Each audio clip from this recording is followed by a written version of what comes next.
Le Cybertruck débutera sa tournée en Chine fin janvier, avec 8 voitures qui feront leur début dans 8 villes. Ah oui, ils vont quand même envoyer 8 Cybertrucks en Chine, d'accord.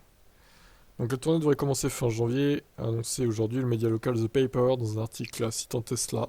Donc les plus grandes villes de Chine, Shanghai, Pékin, Shenzhen, Chengdu, Nanjing, Hangzhou, Xi'an et Chongqing. Après les débuts dans 8 villes, tous les autres modèles de Tesla, Model S X, 3Y, embarqueront pour une tournée nationale avec le Cybertruck. Tesla dévoile le Cybertruck en novembre 2019. Le constructeur américain a annoncé la semaine dernière que la tournée du Cybertruck allait commencer et a invité les personnes intéressées à soumettre les villes dans lesquelles elles souhaitaient voir le pick-up. Il sera probablement pas disponible en Chine dans un avenir prévisible, car les pick-up sont classés dans la catégorie des camionnettes légers, des camions légers en Chine, et sont soumis à de nombreuses restrictions par rapport aux modèles de voitures normales. Ah tiens, intéressant ça. Sur les autoroutes, les modèles de pick-up doivent rouler sur la voie lente la plus à droite, et ne sont pas autorisés à dépasser les 100 km/h.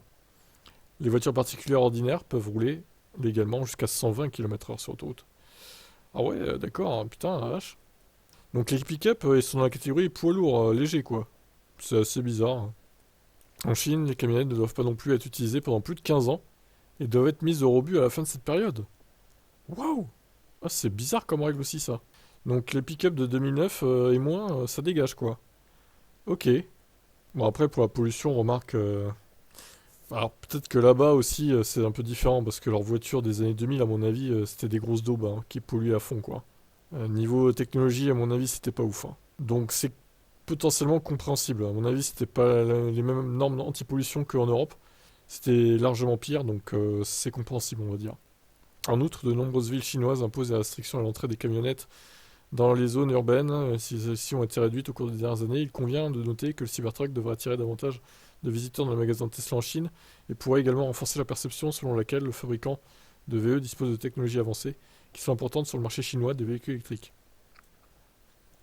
Bon après, ça parle des baisses de prix chez Tesla. Bon, on avait déjà traité cette actu. Donc le Cybertruck, est-ce qu'il sera commercialisé un jour en Chine? C'est un peu la même question qu'en Europe. Je pense qu'il est trop gros pour le pays, honnêtement. Trop gros pour leur route là-bas, donc peut-être une version plus compacte entre guillemets du Cybertruck pour l'Europe et la Chine. À moyen terme, affaire à suivre, qu'en pensez-vous?